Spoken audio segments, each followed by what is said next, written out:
ladies and gentlemen, the story you are about to see is true. The names have been changed to protect the innocent.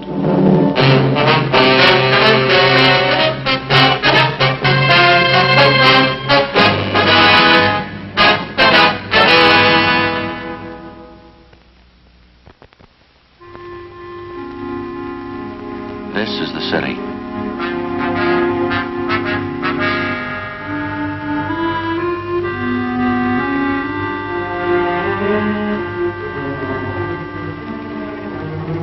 This is the way it looks from downtown. Steel and stone and 2 million people.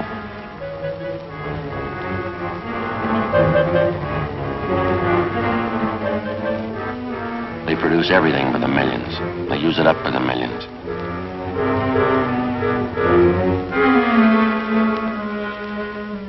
They waste it the same way. Every month they throw away thousands of dollars worth of everything. Some of them waste food and water. Some of them waste time and money. And some of them just waste themselves. When they do, I pick up the pieces. I'm a cop.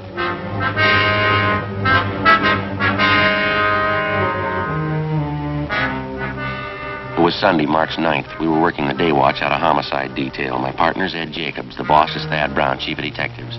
My name's Friday. It was 4:35 p.m. when we got to the Kelsey apartments. The call came in a half hour before. A man reported the fatal shooting of his wife. We didn't know how it happened. We didn't know why it happened. The husband claimed it was suicide. The evidence pointed to murder.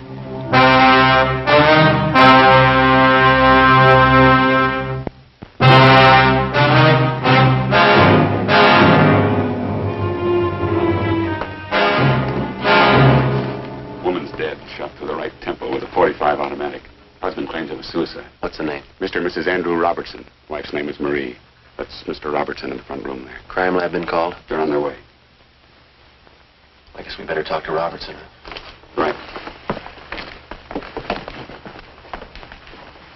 Mr. Robertson, Sergeant Jacob, Sergeant Friday. How do you do? How are you? Mr. Robertson, you want to tell us what happened here? Just gotten back from the corner grocery store.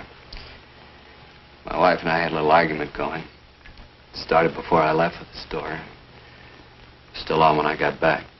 I see. She was fixing chicken fried steaks for dinner, putting flour on them.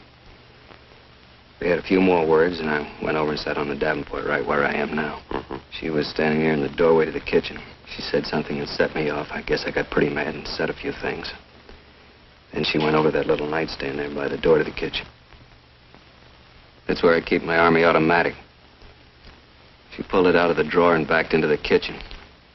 Put the gun to her head and said, "This'll put an end to the argument once and for all." I yelled at her and tried to stop her, but I was too late. She pulled the trigger and fell right there where she is. What'd you do then? I went upstairs to Ted Carlton's place. He lives in 212 right above us. We don't have a phone here. I asked him to call the police and send for an ambulance. Did you go over to see how badly your wife was shot? Yes, I forgot to tell you. The minute she fired, I rushed right over to her, but it was too late. She was dead. Did you touch anything in here? Move anything? No, sir. Not a thing. I've been right here ever since I got back down from Ted's room upstairs. Joe? Empty cartridge casing here on the floor. Yeah. Well, when Jones gets here, we can measure the distance. Just a minute.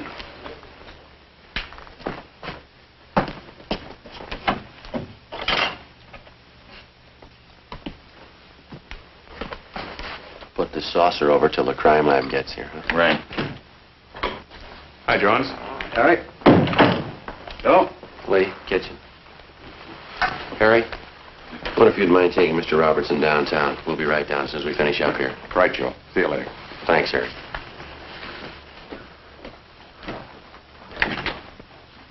Shot through the right temple. Husband claims suicide. Uh-huh. What's under the saucer?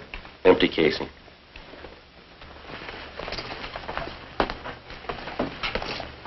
Looks like she was flouring meat, huh? That's what the husband says, yeah. That's probably what that is on the barrel of the automatic there. Yeah, we noticed that. Wastebasket's so full, isn't it? Mm-hmm. Right tempo, huh? Mm-hmm. 45 automatic. Yeah. If she shot herself in the kitchen, the position of the body doesn't warrant the empty casing being out there in the living room, does it? George. Yeah. Come in. Friday? Jacobs? All right, George. All right. What do you want to shoot? Why don't you get an overall of the room first and then grab one in the kitchen there? Yeah, all right. I'll get this saucer off the casing for you, George. Thanks. Okay. Jacobs, you mind moving over there a little? Oh, yeah. Thanks.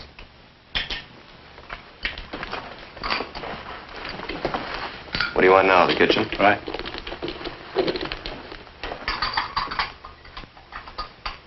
Right from where you are now is good. Okay.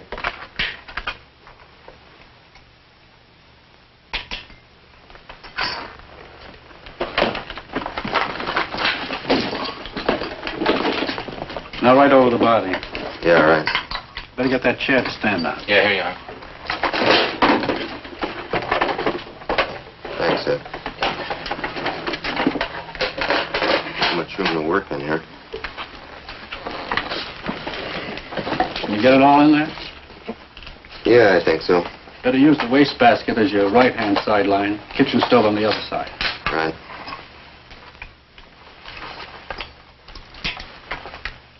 Can't get the stove in. You settle for the wastebasket only? Fine. Just use that as your right-hand sideline. Right. Okay.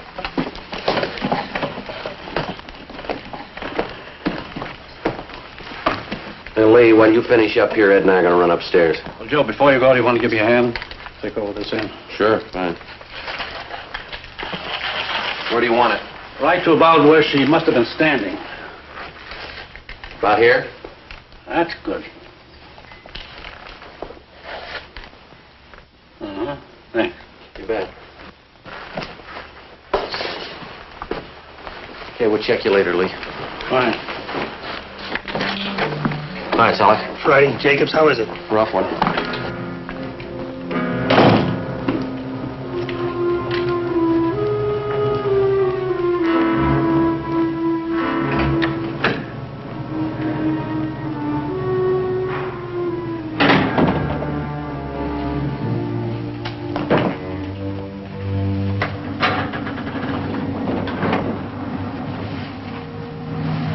Isn't it? Yeah, Ted Carlton.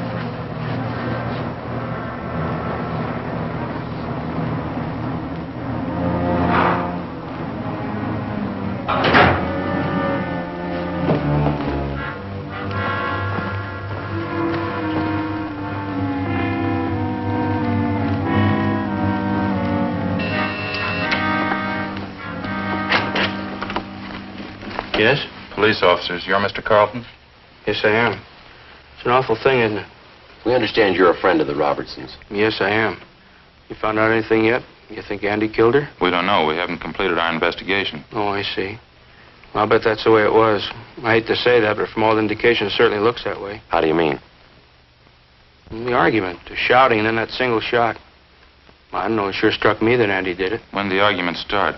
Was it prolonged, do you know? What do you mean? When did it start? What time, do you know? Well, this one today started about 3:30 when Andy got back from the store.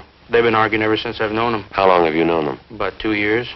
Those two never should have gotten married to begin with, if I'm any judge. You married? No, sir, I'm not. Wonder if you can tell us. Did Mrs. Robertson ever say anything that would lead you to believe that she was in fear of her life?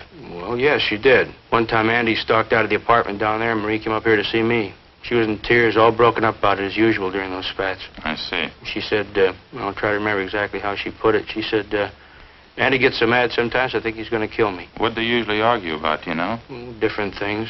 This particular time I was telling you about, I think, was over his being late for dinner. I see. Now, aside from this one instance, is there anything else you can offer us? Well, Andy has a terrible temper, that I know. We used to go out and bowl once in a while, Marie, Andy, and myself. We had to stop.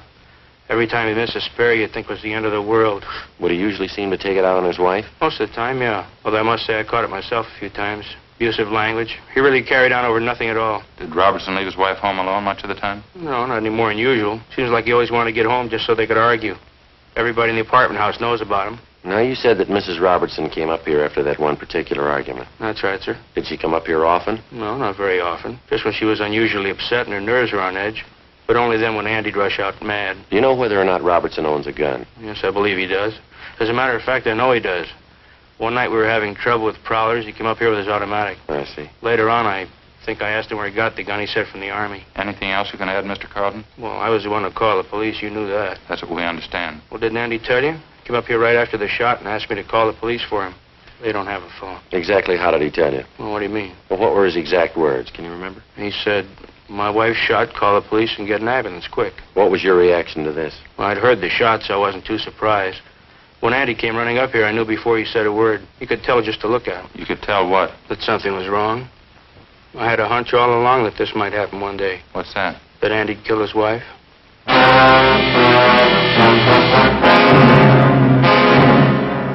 Carlton let us use his telephone. I called the coroner, and then I checked with R&I. There was no previous record on Andrew Robertson nor his wife, Marie. Ed and I continued questioning the various neighbors in the apartment building. Their stories all matched in every detail. The Robertsons had been known to argue quite frequently and quite loud. None of the neighbors could definitely say that they had ever heard Andrew Robertson threaten his wife. All of them volunteered it would be entirely possible. We went back to the interrogation room where we questioned the suspects for a full hour. Everything I've told you was the truth. Would you mind going over it just once more? All right. We had our quarrels and our arguments. I guess some of them were pretty bad. But I'd never do a thing like this to Marie. You don't seem very upset about all this, Robertson. I'm not crying about it, if that's what you mean. I'm sorry she had to do it. Tried to stop her, but there was nothing I could do. You seem to be taking all this pretty well under the circumstances. I don't know if I can explain how I feel about it. You see, Marie and I weren't too happy the last couple of years. We've been married 8 years, and I guess from the start we could never hit it off. Did you used to argue quite a bit? No, not at first we didn't. Just seemed that we've drifted apart the last couple of years. We seemed to fight all the time over nothing at all. I honestly believe we fell out of love. Would you mind telling us again exactly what happened this afternoon? First of all, when I got up, I always like to sleep in on Sundays. She asked me to go to the store. That started the argument. She knows I don't like to do the shopping. It seemed like she was always forgetting something and I'd have to go. Mm-hmm. When I got back from the store, she was making chicken fried steaks for dinner. She's putting the flour on the meat. We argued back and forth for a minute, and then she stepped into the living room. I went over and sat on the davenport. Go on. We had a few more words, and she went over to the small nightstand by the kitchen door and took out my Army automatic that I kept in there. She backed up into the kitchen and pointed the gun at her head. Yeah? She said, "This'll end the argument once and for all." As I said, I was on the davenport about 12 feet away from her. I yelled at her. What'd you say? I said, "Marie, put that gun down. It's loaded." Before I could reach her, she pulled the trigger. Then what'd you do? I rushed over to her, but it was too late. She was dead. What happened then? We don't have a phone, so I rushed upstairs to the apartment right above us, Ted Carlton's. I asked him to phone for the police and the ambulance. Did you tell this Carlton about your wife? Yes, sir, I did. Told him she'd been shot. Then where'd you go? So just like I told you at the apartment. I went back downstairs and waited in the living room for you people to get there. Did you go near your wife's body? No, sir, I didn't. Did you always keep that gun loaded? Yes, I did. I always kept it loaded and actuated with a shell in the chamber. But I kept the safety lock on. Marie knew how to operate the gun because I showed her for when I was out late. She wasn't strong enough to actuate it, but she could work the safety. Did your wife ever try to commit suicide before? No, sir, not to my knowledge. Mr. Robertson, you sure that everything you've told us is the truth? It's the absolute truth, every word of it. Well, now, here's the way it looks to us. We think you killed your wife. I didn't. Let us lay a few things out for you. We talked to your friends and neighbors in the apartment house. We have people who'll testify to the fact that your wife was afraid that you might kill her. She told one man that. It isn't true. I don't know what she may have told somebody, but I didn't kill her. It's a known fact throughout the entire apartment building that you and your wife had violent quarrels. Kind of arguments from all reports could easily lead to something like this. I told you that we argued, but I didn't kill Marie. I couldn't do a thing like that. Mr. Robertson, we've made a preliminary investigation of your apartment. Now, you say your wife killed herself. Let me show you some of the flaws in your story. All I can say is that I've told you the truth. I didn't kill her. You told us that your wife went to the nightstand and got the gun. Yes, sir, that's right. How did she pick up the automatic? How do you mean? How did she take it from the drawer? Like anyone would pick up a gun by the butt. She picked it up like anybody who was going to use it. You're sure about that? Yes, sir, positive. She didn't touch anything but the butt. Well, she had part of her hand on the trigger. Yeah, we know that. But she didn't touch any other part of the weapon. No, sir, she did not. She didn't have time. Then how do you account for the fact that we found traces of flour on the barrel of the gun? Sure, she was flouring meat. How did the flour get on the barrel? I don't know. Isn't it true that when you approached her with the automatic pointed at her, she tried to ward off the shot with her hand? Isn't that how the flour got on the barrel? No, sir, that isn't true. Now, you said that your wife was putting flour on some steaks. That's right. How do you account for the fact that we didn't find any flour on the butt of the gun where it belonged? Or on the drawer of the nightstand where you say she first picked up the automatic? I can't answer that. I don't know what all this means. Well, I'll tell you what it means. It means that unless you've got some kind of explanation, we have to assume you're lying, that you killed your wife. I don't know how to explain all these things, but I didn't kill her. Mr. Robertson, you say you were an Army man. Isn't that what you told us out at the apartment? Yes, sir. I was a sergeant in the Army during the last war. What outfit were you with? I was an instructor in sidearm weapons at Santa Ana Army Air Base. Then you'd be somewhat of an authority on the Colt 45 caliber automatic pistol, wouldn't you? I guess I would, yes. That was one of the weapons I instructed in. You'd know all about the system of ejection employed by the Colt Company on their 45 automatic? Yes, sir, I would. The empty casing ejects to the right, up, and back. That correct? Yes, that's right. In other words, if you were pointing a 45 at me and you pulled the trigger, the empty casing would eject to your right, up, and fall to the floor to the rear on your right side. Is that right? Yes, sir, that's the way it would end up. You still maintain your wife shot herself? Yes, I do. Where was she standing when she pulled the trigger? As I told you before, in the kitchen. How was she standing? What do you mean? Which way was she facing? Well, let's see. Facing me about 3/4. Yes, that's right. In the kitchen near the sink, facing out toward me. And where were you? On the Davenport in the living room, facing her. Now, bearing in mind what we've already discussed and agreed upon concerning the ejection system of a 45, how do you account for the fact that the empty casing was found in the living room, 6 feet 4 inches from the kitchen? Well, let's see. I'll figure it for you. The empty casing should have been found on the floor of the kitchen somewhere to the right and rear of your wife. Isn't that about it? Well, I don't understand. Why are you trying to prove me guilty? I've told you and I swear to you I didn't kill my wife. It'd be a physical impossibility for that empty casing to have landed anywhere but in the kitchen if your wife had pulled the trigger of that automatic. Now, how about it? What can I say? Please believe what I'm telling you. I didn't do it. Not according to the evidence. I don't understand any of this. All right. Here's the way we've got it reconstructed. You had a quarrel. You got the gun. You met your wife at the doorway of the kitchen. You pointed the gun at her. She tried to ward it off with her left hand, leaving flour on the barrel of the gun. You fired, and the casing was thrown up and back to the right, where it landed on the rug of the living room. The testimony of the neighbors, the flour on your wife's hand, the position of the empty casing. Robertson, you're it. I don't know why all those things are the way you say they are. We do. We don't believe your wife committed suicide. Come on, Ed.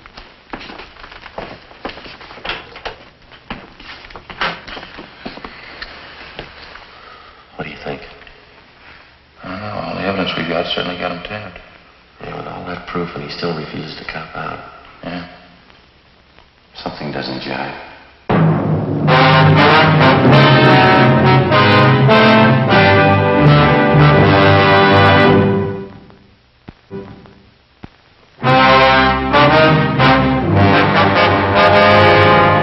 We had Gene Bechtel take Andrew Robertson's statement that his wife had committed suicide, a fact that he couldn't prove and that we could disprove. We had before us the final investigation. All physical evidence was taken to the crime lab for analysis. The photographs taken at the scene were developed and brought in for careful checking. Blotter tests were made to determine the distance of the gun from the victim when it was fired. Both Robertson and his deceased wife were fingerprinted, and latent prints details started to check them out. 2 teams of men were sent out to talk with the close relatives of the 2 people.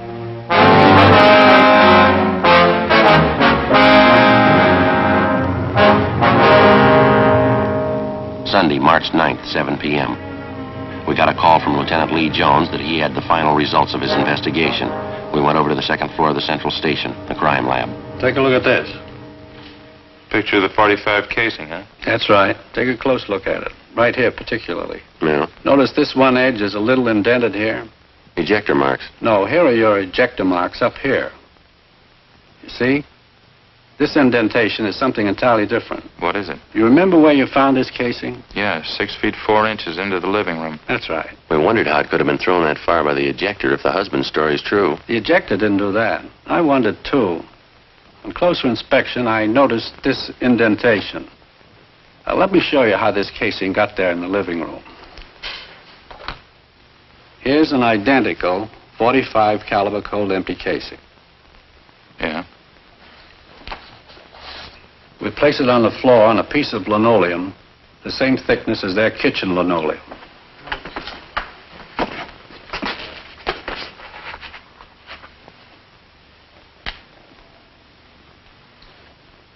Now watch this. I'll step on it, hitting it from an angle.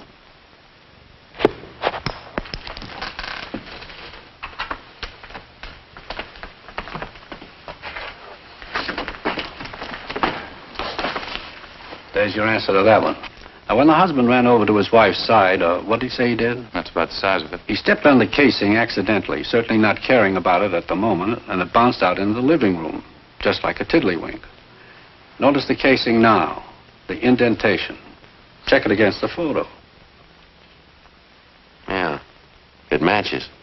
Did the flower on the barrel of the gun, it was flour, by the way, did it figure in for you, fella? Well, we figured the wife was trying to ward off the gun when he pointed it at her. Certainly the logical deduction. Here's that shot of the kitchen out there. Mm-hmm. Notice the wastebasket here? Pretty full, isn't it? Yeah, we noticed that when we were out there. What you probably didn't notice was this. Here's a blow-up of just that section where the wastebasket was. Can you see what's on top of the stuff in the basket there? Yeah, looks like a flour sack. That's right, an empty flour sack. Now, figuring the position of the body in relation to that wastebasket, when she dropped the gun, it fell from her hand, striking the wastebasket, bouncing off and landing on the floor where you found it. You said when she dropped the gun, you figure it was suicide? It's beginning to shape up that way, isn't it? There's no flour found on the butt of the gun. That part of the automatic didn't come in contact with the flour sack. Yeah, Lee, but she was flouring meat. There were no traces of it on her right hand, on the palm, just on the back. In checking the clothing, we found streaks of flour where she could have wiped her hands clean before picking up the gun. It doesn't look like he killed her. There's more here. As you know, we ran blotter tests to determine the distance of the gun from the body when it was fired. Shot a .45 caliber Colt from various distances before we got the right answer. Yeah. Here's the results of the tests.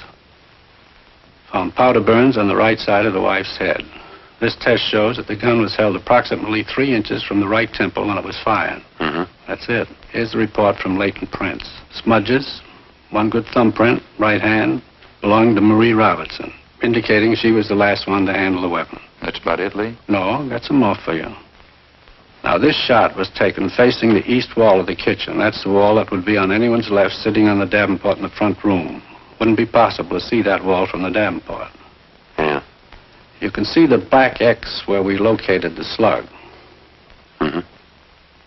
Relative to the position of the body, if she was standing, holding the gun at approximately a right angle with the side of the head, the bullet would come to rest approximately 4 inches below the crown of her head. Does it check out? The coroner says she was 5'4". The bullet was found at a height of 5 1/8", proving that she shot herself rather than anyone else doing it, judging from the inclination of the bullet. As you know, this is critical. Yeah. For what it's worth, the condition of the wound indicates that it was inflicted from extreme close range. A fair point when you consider that most people wouldn't submit to being shot from close range without a struggle or unless taken by surprise. And from all reports, we know she wasn't. Well, that's it, fellas. That's all we have. Thanks, Lee. It's enough. Crime Lab Jones. Here, right here. Just a minute. Either one of you? Hey. This Friday. Oh, hi, Harry. Yeah. Yeah. Well, what's it say? Huh? Yeah, yeah. Thanks very much, Harry. Yes, it sure does. Right. Bye.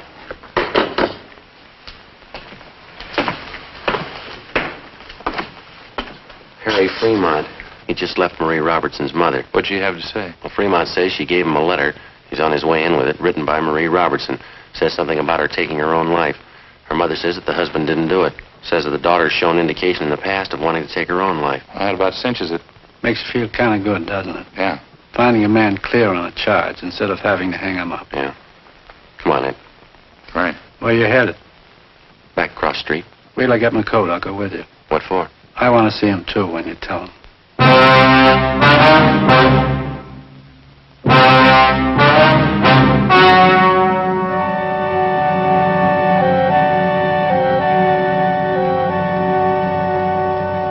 On March 12th, the hearing was held in the office of the coroner, City and County of Los Angeles, State of California.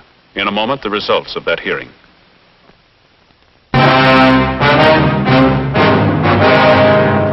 A dead body report, Form 311, was made out stating that the deceased, Marie Robertson, had committed suicide.